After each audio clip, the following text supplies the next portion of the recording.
জীৱনজোৰা সাধনা দিলে এইটো মই ভাবোঁ যে মোৰ এইটো এতিয়াই পোৱাটো মই সোনকাল হৈছে বুলিয়ে মই ভাবিছোঁ। আচলতে কাম এতিয়াও বহুত কাম কৰিব লাগিয়ে আছে। কিন্তু গাটো অলপ বেয়া হৈ গৈছিলে, কিন্তু 4 বছৰমান কৰিব পৰা নাই। এনেই যিটো মৰম চেনেহ পাইছোঁ সেইটোৱে যথেষ্ট, সাংঘাতিকভাৱে পাইছোঁ। মই ইমান কাম কেতিয়াও আশা কৰা নাছিলোঁ আৰু এতিয়া পাই পেলাই আৰু দায়িত্ব এটা বাঢ়িছে। যদি মই কিবা কৰোঁ তেন্তে কিমান যে ৰেছপনচিবিলিটি কৰিব লাগিব সেইটোৱে মোক অলপমান বিপদতহে পেলাইছে।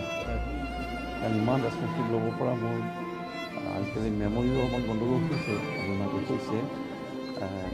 যিমানখিনি পাৰোঁ মই